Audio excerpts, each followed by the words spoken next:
अति सुंदर का आने वाला एपिसोड अब पहले से कहीं ज्यादा रोमांचक और भावनात्मक होने वाला है। कहानी ने अब एक ऐसा मोड़ ले लिया है जहां राध्या की जिंदगी और इज्जत दोनों दांव पर लग चुके हैं। कहानी की शुरुआत होती है राध्या के ऑफिस में। वह अपने अगले फिल्म प्रोजेक्ट की मीटिंग में होती है, तभी एक कॉल आता है। दूसरी तरफ एक अनजान आवाज बोलती है, अगर फिल्म पूरी नहीं हुई तो तुम्हारे और तुम्हारे परिवार से 150 करोड़ वसूले जाएंगे, वरना तुम्हारे घर की नीलामी होगी। राध्या का चेहरा सफेद पड़ जाता है, उसके हाथ से फोन गिर जाता है, उसकी आंखों में डर साफ झलकता है। वह समझ ही नहीं पाती कि कौन है जो उसके पीछे पड़ा है। राध्या सोचती है, ये कौन हो सकता है? आखिर किससे मेरे परिवार से इतनी दुश्मनी है? वह अपने पिता और मां की तस्वीर के सामने जाकर रोने लगती है। उसे लगता है कि कहीं उसकी मेहनत और उसकी ईमानदारी पर कोई साजिश तो नहीं रची जा रही। उधर प्रथम, जो कि इस समय पूरे परिवार और बिजनेस को संभाल रहा है, उसे जब यह बात पता चलती है तो उसका खून खौल उठता है। वह तुरंत अपने वकील को फोन करता है और गुस्से में कहता है, मुझे एक प्रोडक्शन कंपनी के खिलाफ लीगल एक्शन लेना है। उन्होंने मेरी वाइफ को ब्लैकमेल किया है। वकील थोड़ा शांत होकर कहता है, प्रथम जी, लीगल एक्शन लेने से पहले हमें जांच करनी होगी। ये साबित करना होगा कि ब्लैकमेल का केस असली है। प्रथम का गुस्सा और बढ़ जाता है। वह कहता है, मेरे पास सबूत नहीं, पर मेरे पास इरादा है। मैं अपने परिवार को किसी की चाल का शिकार नहीं बनने दूंगा। अगर राध्या की आंखों में डर है तो इसका मतलब कुछ तो बड़ा गड़बड़ है। मैं खुद जांच करूंगा। अगले दिन राध्या शूटिंग पर जाती है।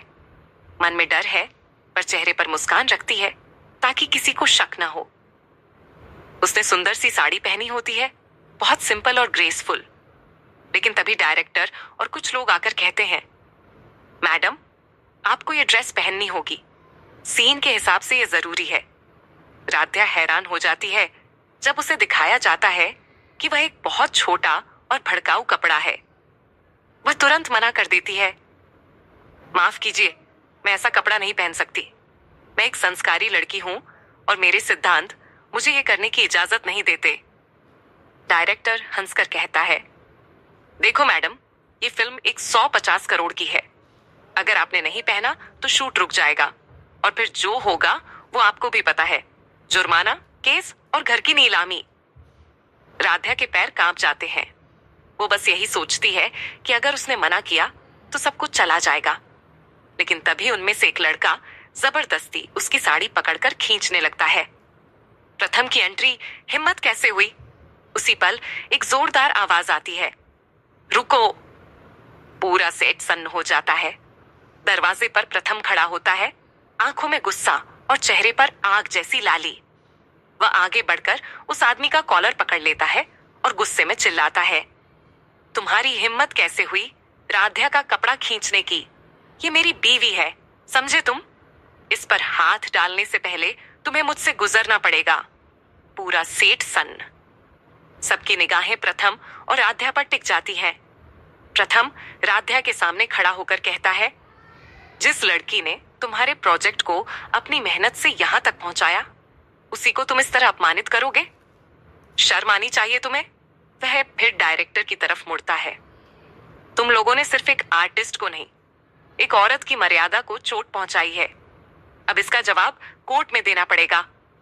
राध्या की आंखों में आंसू और विश्वास। राध्या की आंखों में आंसू आ जाते हैं। वह धीरे से कहती है, प्रथम, आपने मुझे बीवी कहा? प्रथम थोड़ा रुकता है, उसकी तरफ देखता है और शांत स्वर में कहता है, हाँ राध्या, आज मैंने सबके सामने मान लिया है कि तुम मेरी पत्नी हो। अब कोई भी तुम्हारी इज्जत पर उंगली उठाएगा तो मैं खुद उसका जवाब दूंगा। राध्या भावुक होकर रोने लगती है। उसके भीतर एक सुकून की लहर दौड़ जाती है। उसे लगता है कि आज किसी ने सच में उसका साथ दिया है, बिना किसी स्वार्थ के। पुलिस और सबूत प्रथम ने पहले से ही अपनी टीम को तैयार कर रखा था। पुलिस मौके पर पहुंच जाती है और सबकी वीडियो रिकॉर्डिंग होती है।